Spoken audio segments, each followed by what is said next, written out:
En lep dober dan v imenu Založništva tržaškega tiska, ki prireja ta dogodek z naslovom Kako leposlovje in ilustracije odpirajo pogovor z otroki in mladostniki. Sem povedala prav, ne? Je bil malo daljši naslov. Pravim, Založništvo tržaškega tiska je pobudnik tega dogodka, ampak z mano so še druge gostje, predvsem je to Maša Ogrizek, ki je bila tudi nekako povod za ta dogodek, Tina Bilban, ki je predsednica slovenskega odseka IBI, zakonska in družinska terapevtka dr. Barbara Kreš in Anka Kočevar, ilustratorka. Z nami pač ni danes Irene Matko Lukan, ki je zbolela, tako da še ena odlična urednica, ki bi lahko mogoče povedala kaj na to temo.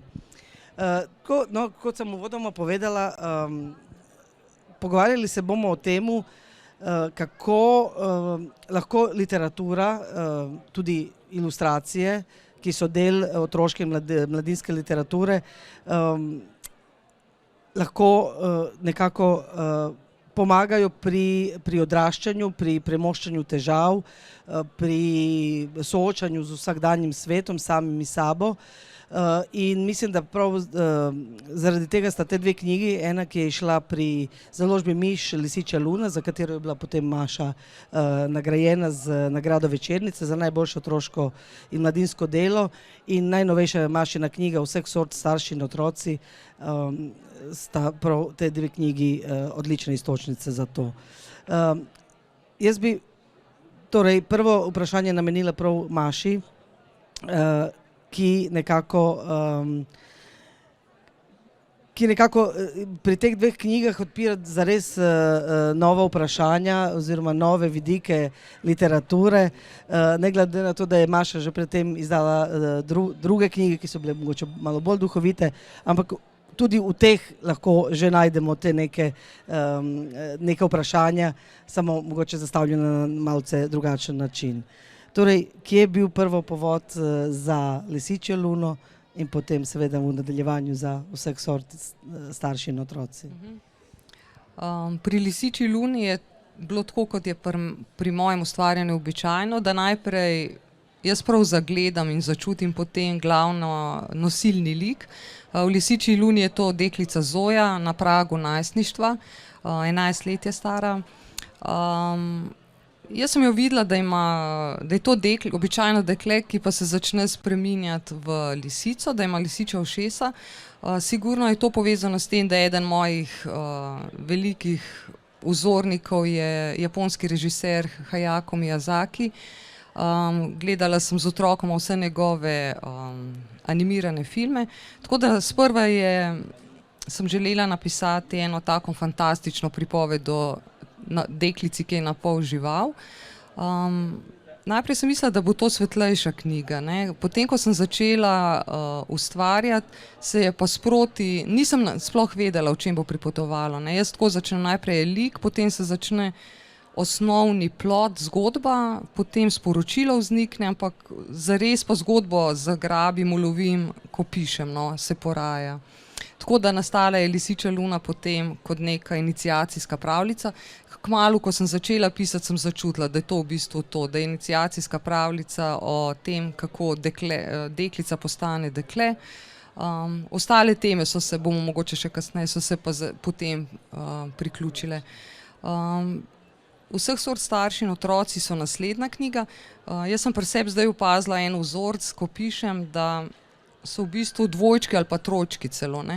Da eno knjigo, ko jo spišem do konca, je nek preostanek, ki se nezavedno nadaljuje v naslednji knjigi. Potem pride nova tema, ki me okupira.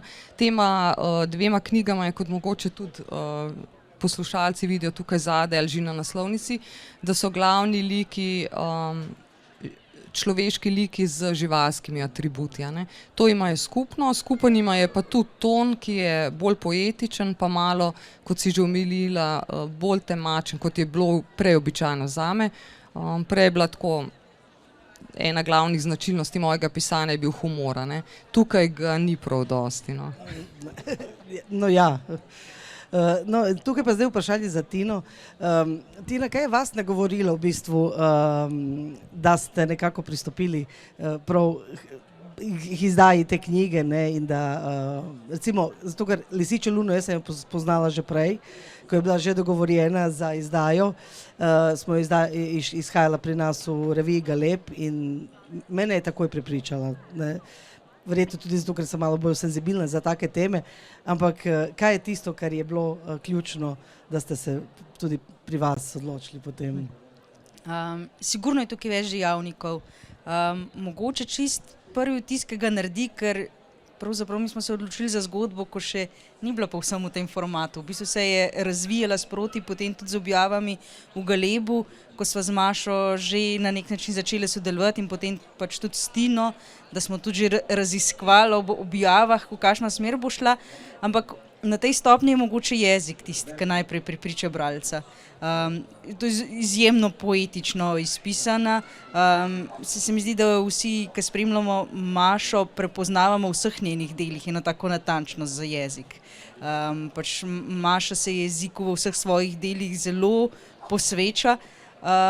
Je pa pač v Lisičji luni ali pa v Vseh so starši pač nekoliko drugačen kot v Gospe s klobukom, na primer, kot ste že omenili, ampak ja, mogoče je pač to tisti prvi vtis, potem pa tudi pač izbira motivov in zgodbe, za katero se nam je zdel, da bo zanimiva za odraščajoče najstnike, da jih bo potegnila, da jih bo nagovorila in jaz mislim, da smo tukaj imeli prav, no. Mogoče ena taka čist nepričakovana izkušnja. Z Gajo Kos sva letos imeli bralni klub za mlade bralce in na začetnih smo se malo spoznavali pa prinesli s sabo različne knjige in bili smo tudi dogovorjeni, da bomo razen na prvem srečanju, ko so že midve predlagali stripe, ker je stripi najlažji začeti, da bojo bralci sami usmerili, kaj gremo. In jaz sem prinesla s sabo med drugim v celem kupu knjig tudi Lisičjo luno. Imeli smo pa same fantke v skupini, stare tam okrog 10 let. In eden od njih se je zatreskal v Lisičjo luno, ko je pač listal po njej, tako da smo pač mogli vsaj eno srečanje potem posvetiti Lisičji luni in potem imeti debato. Skratka, je to tema, ki mogoče na presenetljiv način potegne noter to skupino bralcev, no, ki se nam mogoče pogosto izmuzne, ampak mislim, da smo jih tukaj ulovili.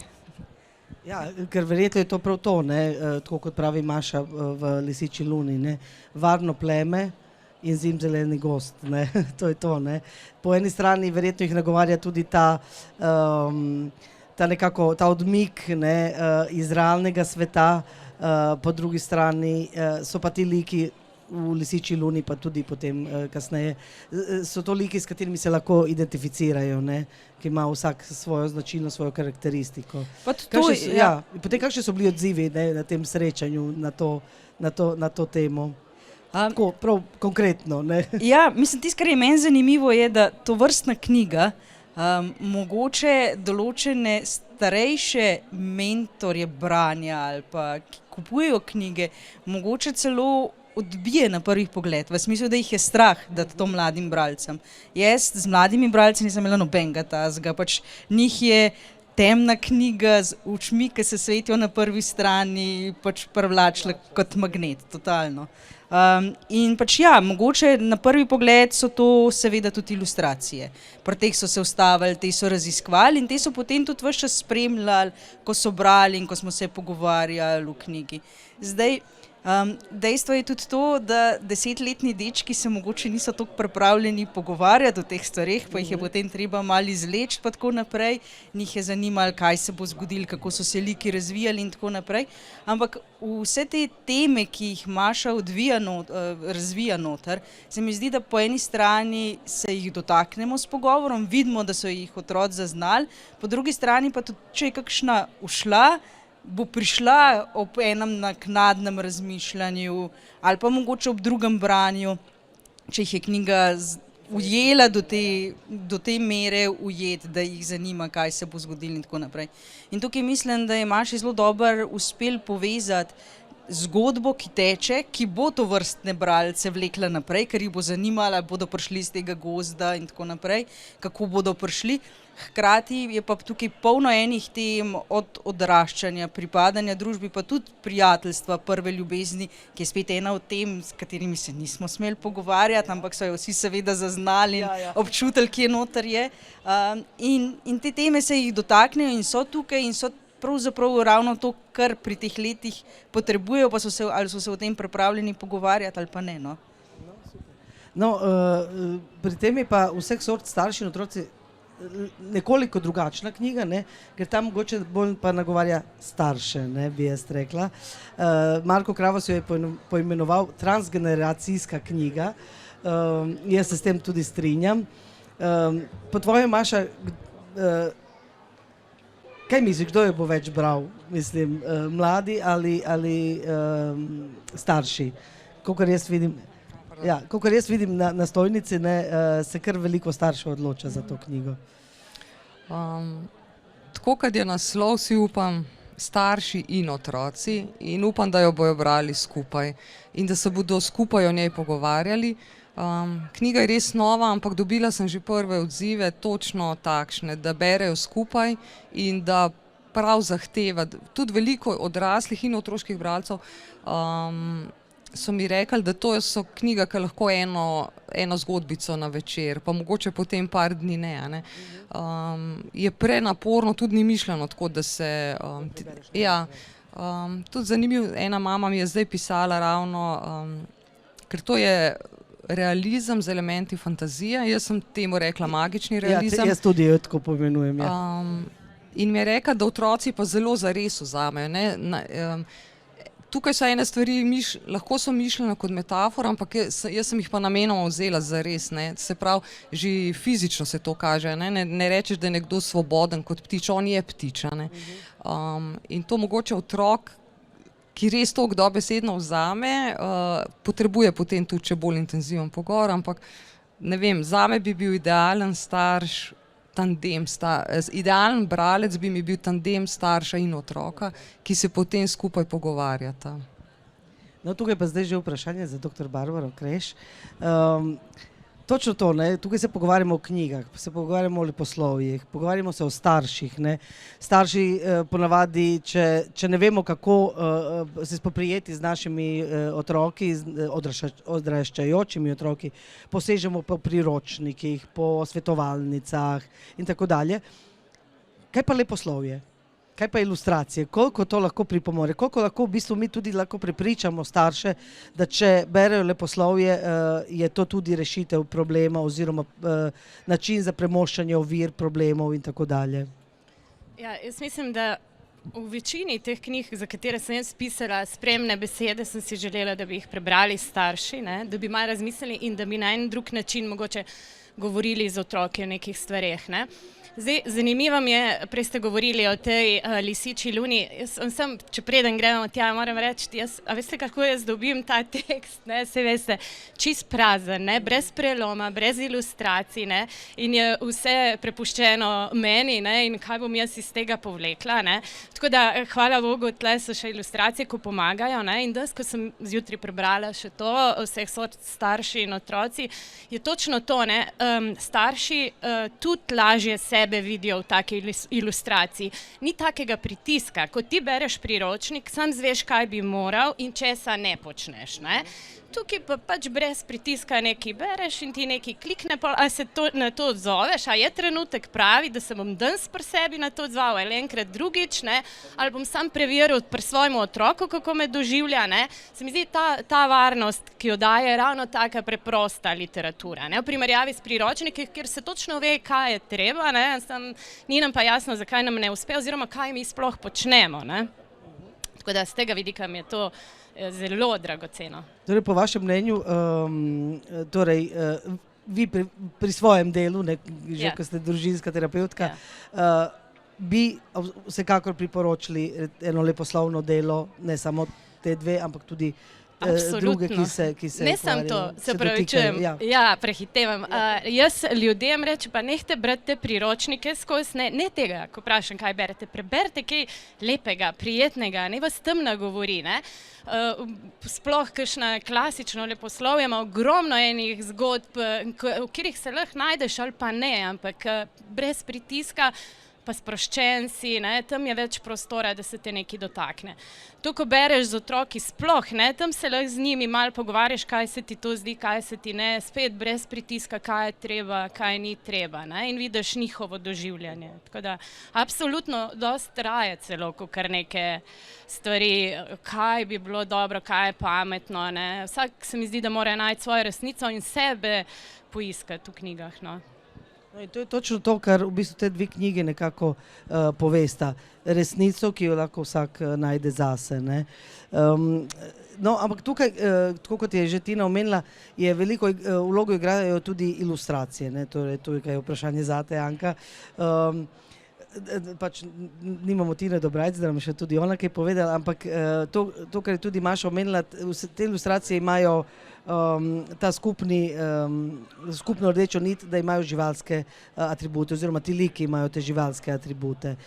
In vsaj pri vseh sort starši so ilustracije tiste, ki povejo tisto, kar v besedilu mogoče ne piše. Ne, Anka? Je to res? Ja, pri vseh sort starših in otroci so nekatere stvari, ki so narisane, mogoče res niso tako dobesedno napisane v knjigi, recimo prav ti živalski recimo deli teles, ki jih starši imajo, pa mogoče tudi kakšne take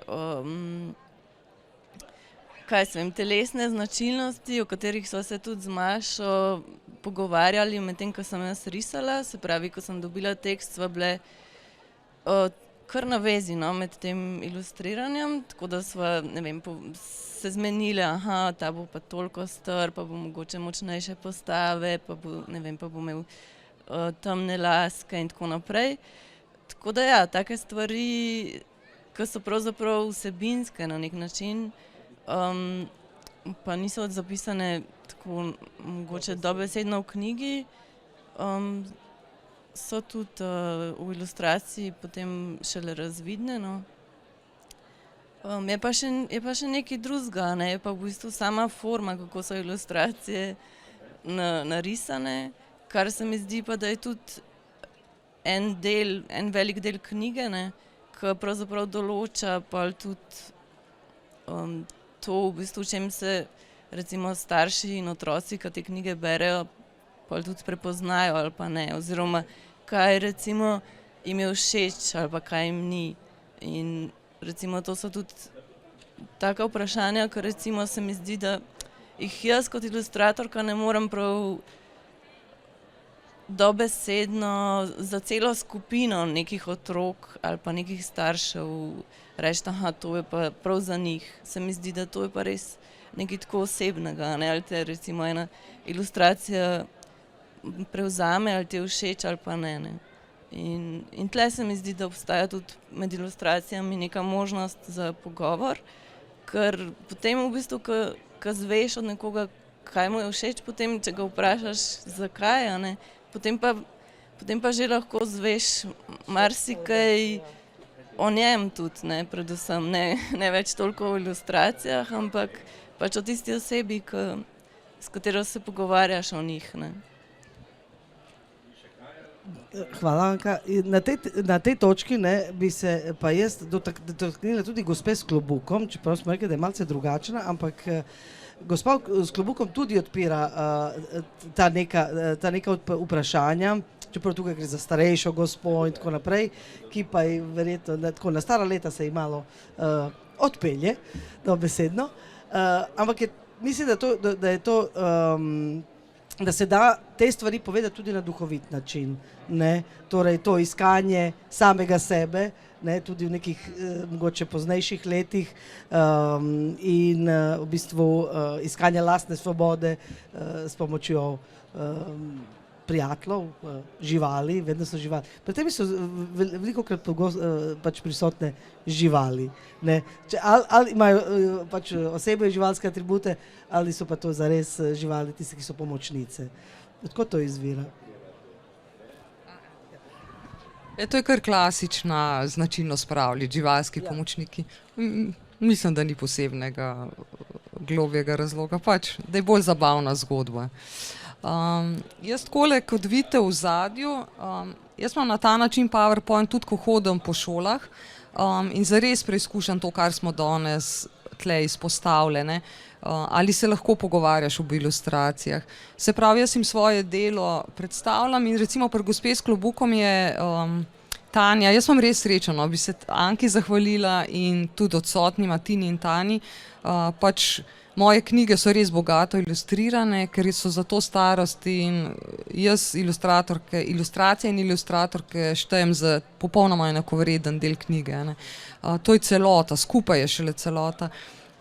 In Tanja je res dobro na prvi strani, mislim, pri gospe s klobukom je samo naredila, še preden sploh mi vstopimo v zgodbo, je ena ilustracija, kjer vidimo mi gospo s klobukom, to glavno junakinjo, kako leži v postelji, sploh se tako je kadrirana, da se vidi samo njeno telo. Ampak jaz potem rečem otrokom, kakšna mislite, da je ta oseba, ki jo vidite na sliki, po sobi, ne, že sklepate, se pravi, ker mi, ilustratorji in tudi pisateljica, mi gradimo svet najprej z likom, potem ga postavimo ožji prostor, v širši prostor, interakcije, vse to nam pove, kakšen je lik. In vedno otroci že rečejo, da ni ravno redoljubna, ne.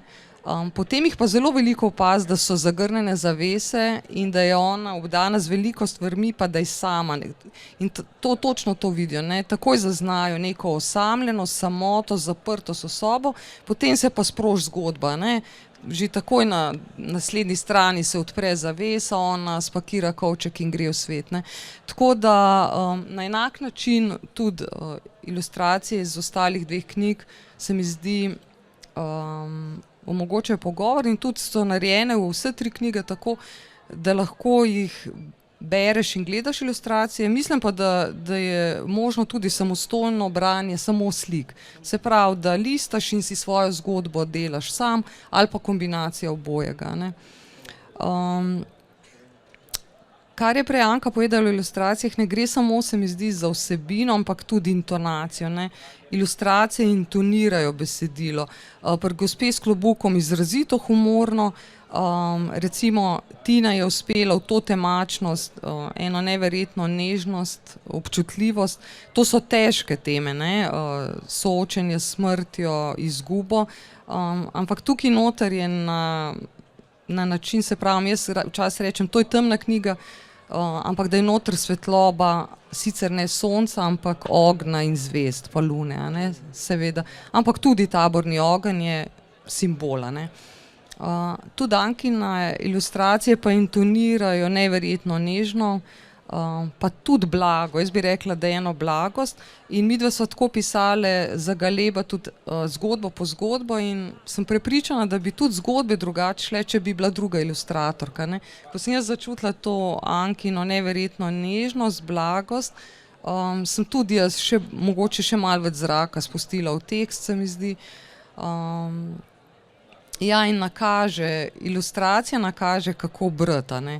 In v teh zgodbah so, vsak od staršev ima neko bodico, da tako rečem, s katero zbode otroka, ampak je Anka vedno izpostavila tudi pozitivno stran starša.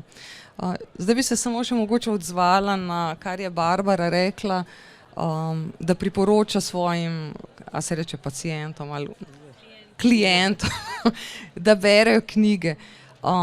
Ja, meni se zdi to glavna naloga, no, predvsem vseh staršev, vseh treh, to je samokultivacija. Zame je naloga umetnosti, dobre umetnosti, da se samo kultiviraš, ne. S tem, ko bereš, si na en način lahko identificiraš slabimi in dobrimi liki, ne. Prepoznavaš kanček, seme, lahko tudi zla v sebi, ne. In si na en način varen, da si to priznaš, absolutno. Hkrati pa, ko tako široko bereš in se identificiraš, pa prepoznavaš tudi ravnanja, ki so dobra. Ne? In pri sebi rečeš, tukaj sem, ja, tudi tukaj sem, ampak rad bi šel pa tja, ne? Si daš neki dal in sam sebe peleš tja. Ne? In to sem želela z vseh sort starši in otroci povedati. Seveda imamo vsi napake, gor o njih starši, ne? Ampak dajmo biti senzibilni, upočasnimo se, opazujmo reakcije, ne, svojih otrok, svojih ljubimcev, svojih staršev.